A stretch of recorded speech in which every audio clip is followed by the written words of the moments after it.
Hey guys, it's Anniverse here, and I just finished watching Netflix Yasuke the Black Samurai, and to be honest, it's complete trash. You were probably asking why I'm making such a bold claim, and it can really be boiled down to 2 points. The lack of character development, and just the sheer randomness of the plot. But before I dissect the mess known as Yasuke the Black Samurai, let me give a short summary. Alright, so Yasuke is a story set in feudal Japan that follows an African-American samurai named Yasuke, who is tasked with taking Saki, a girl with an illness and special powers, to a special doctor by her mother. In this journey, Yasuke is confronted by many enemies, and goes through many trials and tribulations before he's able to cure the girl from her illness. Let me just say that the enemies in the story are the most random group of people I've ever seen. Remember what I said about Yasuke taking place in feudal Japan? So why is there a woman that could turn into a bear for some reason?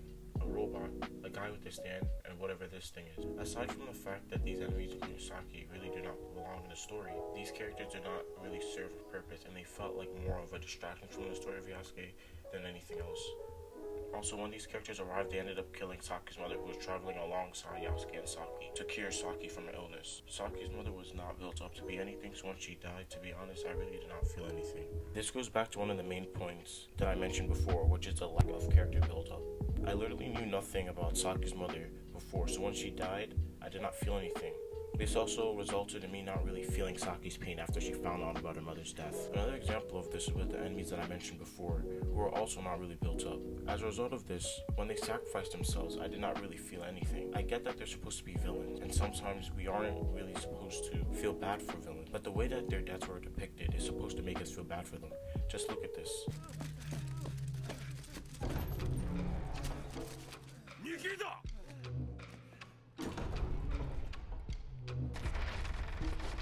See, she could have escaped and survived, but she sacrificed herself to save others. However, the fact that we literally know nothing about her makes it so that we don't feel anything. To be honest, in my opinion, the only character that was built up was Yasuke, and I was actually starting to like what Yasuke represented. I mean, there aren't a lot of black anime characters, so it's very interesting to see one that is black and is also a samurai.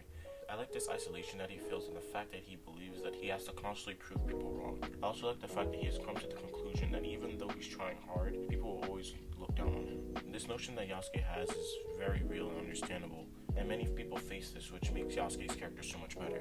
In other words, if they just focused on Yasuke's story, the anime would be so much better. However, with the supernatural aspect of the show, and the introduction of Saki and her learning how to control her powers, Yasuke's story stops becoming the main focus of the show. Now, when it comes to the plot, I also find the story to be very random and confusing. This is partially because of the lack of character build-up, and the fact that the anime really never told us what's going on. In Yasuke, we are first shown a battle between the daimyo, who is also the main antagonist of the anime, and Nobunaga Oda's army, which ends in Oda losing and killing himself.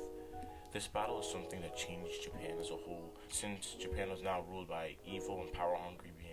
The show never manages to allow us to understand how exactly she sees power and why she had her power in the first place. Now, I know that in the beginning of the first episode we are shown what caused this battle through text, but if there was an actual episode that dove into what really happened, we would have been able to understand both Nobunaga Oda and the daimyo's character. As a result of not having this, I never really understood and appreciated the daimyo as a villain. Villains in any type of story are the characters that drive the plot. They create some sort of change in the story, and it's the hero's job to change whatever the villain has caused. So as a result of her actions, which drove the plot not really being established, the plot, the characters, and their actions in the anime ended up becoming very hard to understand and connect with. So yeah, those are my thoughts on why the anime was so bad.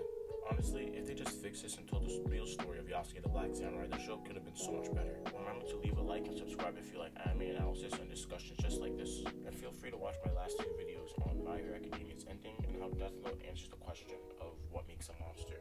Alright, that's it guys, bye.